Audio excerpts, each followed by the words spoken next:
So Ulrike, you've been at the Institute for a little bit over a week now, I think. How are you finding your time here in Cambridge? It's lovely to be back. I have been here 30 years ago and a lot of things haven't changed.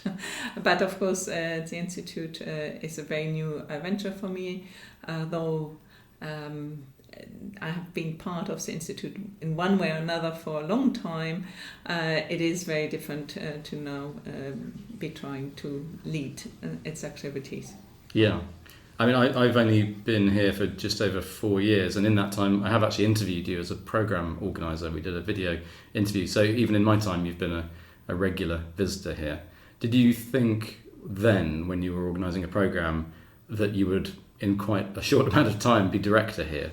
No, I wasn't thinking about that at the time, no. I was concentrating on the mathematics and I was really quite happy to be a participant, and it was a very interesting period of my professional life, actually, to just be here in Cambridge and try to do mathematics. Yeah, and tell me a little bit about where you came from to be here. What position were you occupying when you were offered the role of director? So I spent most of my time actually in Oxford.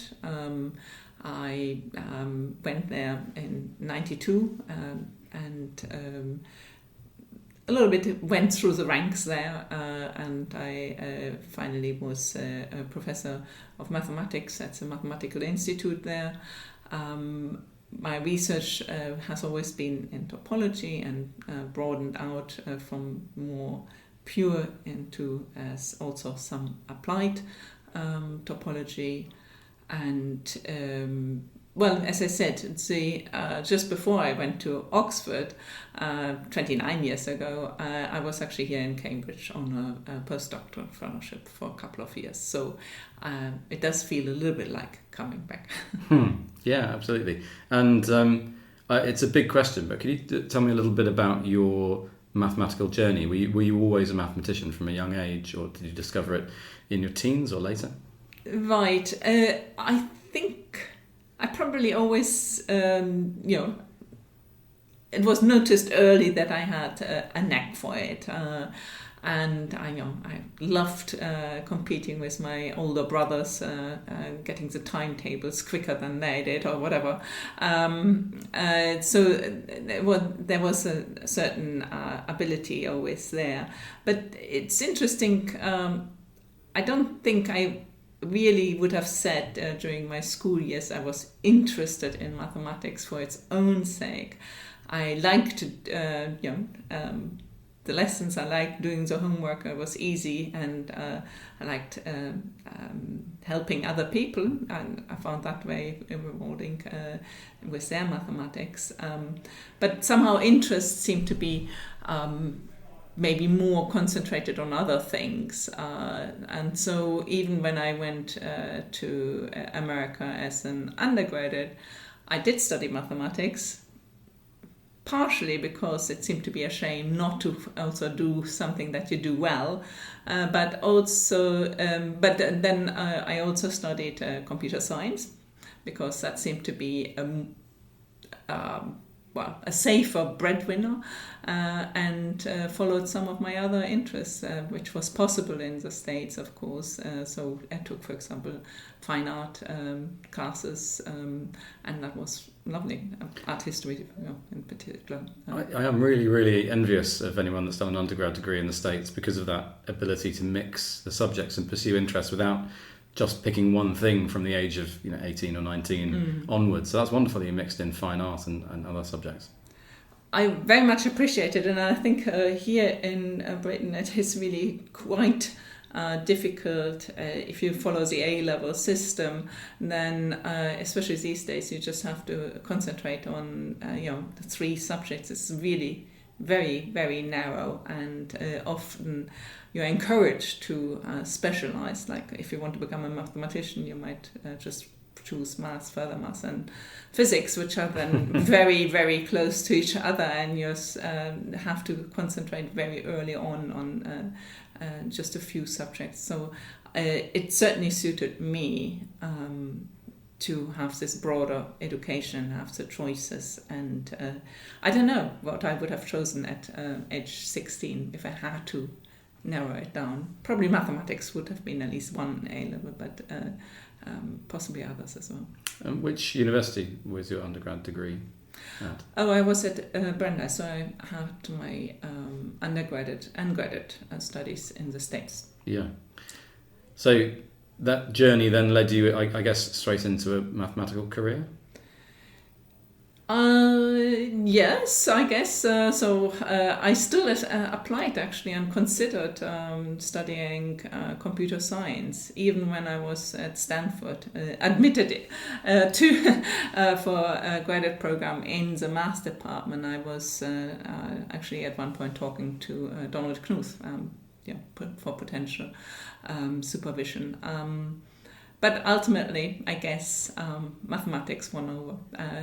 Somehow the problems seem to be more challenging, actually, really hard, but and hence, but I liked the challenge. I thought it was a worthwhile thing to do.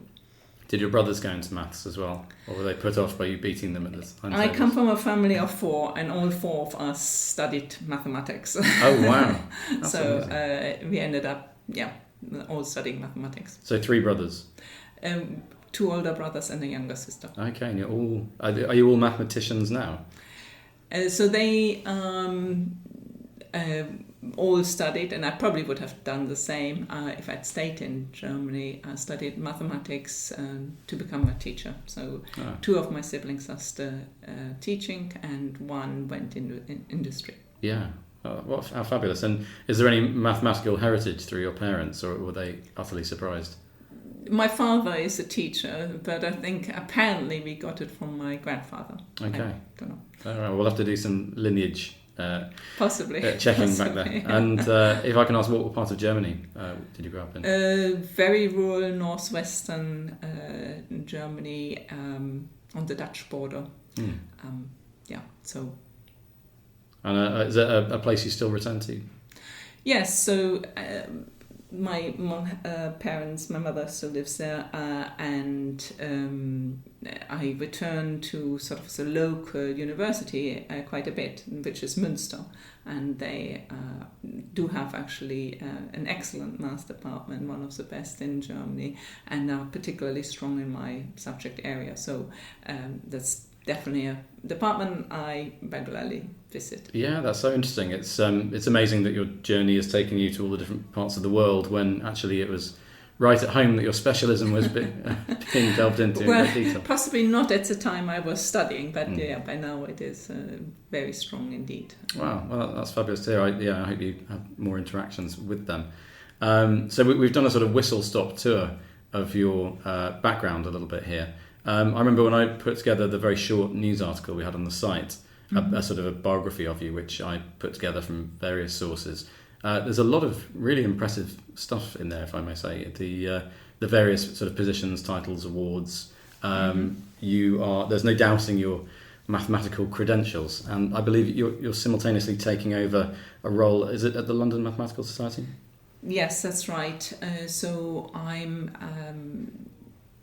a president designate, and I'm expected to take over from John Keating, who is the president at the moment, in November. Yeah.